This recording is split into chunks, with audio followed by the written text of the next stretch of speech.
What is going on, guys? We are back on the R32 Skyline that you can see right above my head. We are going to possibly finish it up right now. We got the drive shaft, we got radiator hoses, we got fuel line, we got Corey standing right behind me awkwardly. We have heat shield. What the fuck was that? It was a heart. What the My heart's not very Corey's strong. heart looks like this. I'm sorry, I'm just trying to show love and affection. Anyways, we got heat shield for the fuel lines. We got some titanium for the intake tube and a whole lot of other stuff. We got a lot of stuff right now. So let's get to it and let's start throwing some stuff on.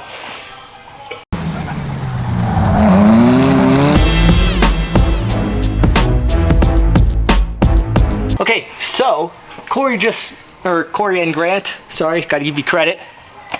Hate it here. Corey and Grant just threw on the lovely drive shaft. Fits perfect enough. The wiring can now be connected for all this stuff down here. Whatever is what, I don't know, we'll figure it out. We have, almost knocked over my tripod. We have the bolts for the starter, so we're gonna throw the Sikky starter in once somebody goes and fetches it from up there. I got this. Look at it up there. Huh? Think I can jump that high? No. You can't, you're not even allowed to try. We got the oil filter in its beautiful location that you saw me mount up on the last video. And look at that fucking serviceability. It's my favorite thing, is serviceability. The oil pan does sit a little bit low, but we're not going to address that right now, but later on we'll definitely make a heat shield so Asher doesn't destroy that. Good man. And, oh, him is going up. I'm scared of heights. Grab whatever else we need up there. I don't know what's up there that we need. There's not really anything else up Okay, here. just the starter. I'm taking it off this. That also needs to come. Oh, okay. Just grab it as the wire. Oh, I thought it was part of the kit. I'm missing one lock washer, and I've looked everywhere in the shop, and somehow out of all of these parts, I don't have one lock washer. Rip. R.I.P. Corey. And the little baby Sikky starter. Let's throw it on. It's so small. So right now we got Grant installing the Mishimoto radiator hoses. For the upper hose, we have to put this little 1.25" extension piece in the middle because it's an S13 kit, not an R32 kit, so it's a little bit different. And then Corey is currently raising up the motor, and we are going to try moving the motor mounts and basically raise the motor a slight bit. So pull the bolt out, and then we can go probably go up a little bit, and we're going to turn them around to go to the S14 holes rather than the S13 holes, which will raise the motor, hopefully give us the starter and power steering clearance we need. But we shall see. Let's hope for the best, because we have no clearance down over there. It's bad. So once we shifted the motor up on the, let's see if I can show you there. So we moved it onto the higher mounting holes on the gold part of the ISR mounts, and that helped, but it didn't give us all the clearance we needed. So what we had to do was put in a front subframe with a relocated rack that pushes the steering rack forward, and that gave us enough starter clearance, or enough clearance to install the starter, which you can barely see in there. But we still don't have clearance on the steering shaft itself. So we're gonna have to try moving the motor over to give us more clearance over here, and hope that lets us put the U-joint onto the steering rack. Now on the relocated steering rack, what we do is cut out this section here, and then move this mount and this mount forward in that direction about 1 inch. It helps with steering angle and stuff like that, over centering, but in this case it's mostly just helping us get clearance because the starter sits right about here and we're just bumping into the steering rack. so it just pushes the rack forward, and it also gives us clearance for the power steering lines, which are right next to the header, because we got all kinds of shit going on over here. So that'll help, and then we got other stuff we need to do on top of this to get all the clearance we need. All right, so I just got a shipment of fittings from Finish Line Factory. So I am making the oil lines. One is already done. The next one is going to be slightly longer, and it's going from the rear fitting to the outlet of the oil filter, which is on the front. So it'll be just a little bit longer, and then it'll just run parallel with that. So let's get to it.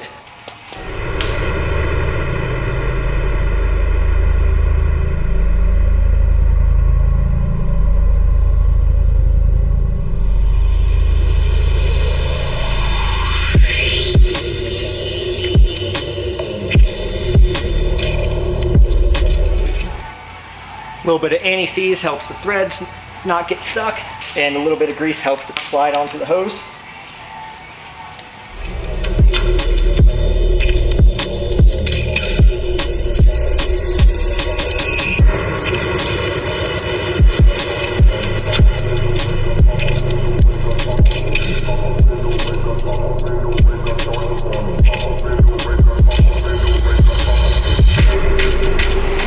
And these two fittings right here were on back order, so I'm waiting on those, but the lines are in place and they fit well, so that's nice. I don't have a leak tester or anything, so we're just gonna have to wait and see on that. But they should be fine. Never had a problem with these fittings, so shouts out these guys. I love them, they're awesome. Let me see if I can. Boom, look at those. Check them out. And now we are going to start welding up the titanium intake tube. And the rare occasion that I'm wearing gloves. With titanium, you have to be super sterile. You get some Scotch-Brite, acetone. Everything needs to be clean. It's ridiculous. Clean your filler rod before you start. Clean yourself, clean your balls, all of it. So, and I made this little purge plug adapter to give me more space to weld these as to not melt the purge plug. And then for this side, I will just switch it and do it that way.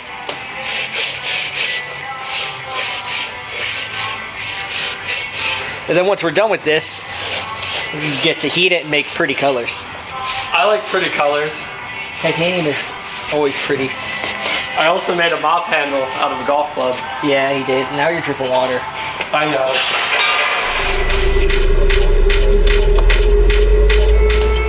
So that should do it.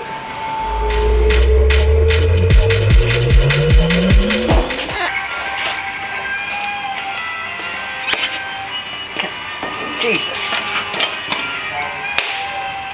It's like they don't want kids using acetone.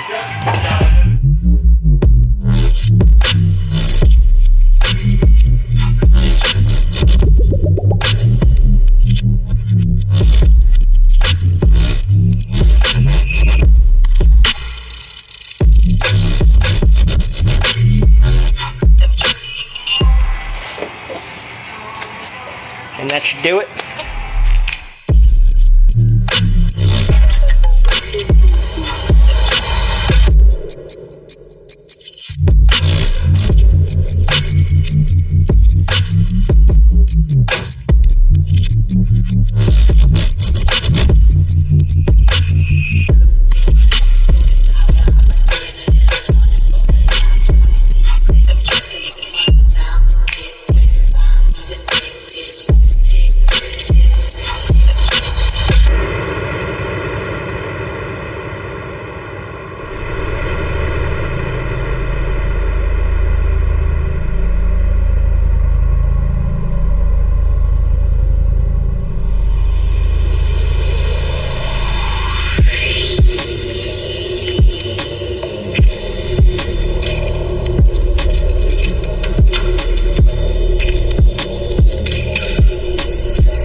the heat-treated titanium intake sitting in its place. I will probably make some sort of mount from, you know, here to there. And then I also need to get the flange for the MAF. This guy right here. Basically, it's just a little flange that slides in there, or allows that to slide in there. And you get a MAF reading, because that's important.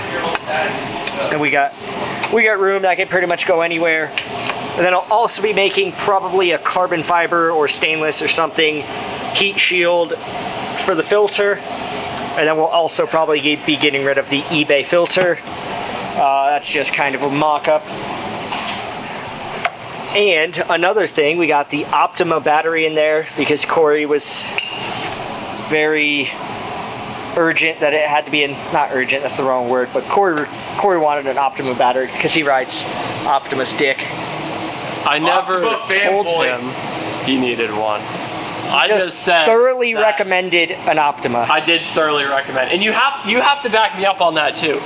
I have Odyssey batteries. I'm way above Odysseys you. are just as good. No, they're not. Or way better. Way better. Well, Optimas are still a lot better because he would have gone and bought just a regular battery. I buy bargain batteries. Yeah, he would have been great. You've got Matt, which is the rich guy. We know this. He has HRE wheels and all the fancy stuff. HRE wheels and a Redline cover showing a very dirty, Odyssey battery. Boom. I have rep wheels, rep bumper, and a rep fucking battery. God, you Me suck. and Asher. And that is all for this video on the LS6 R32. On the next video, we will most likely have this thing started, but I will be gone for a couple days. I'm going to California to hang out with some friends, so stay tuned for the video on that. And Grant is talking. And then also stay tuned for the video doing the gussets on the Porsche. Thanks for watching.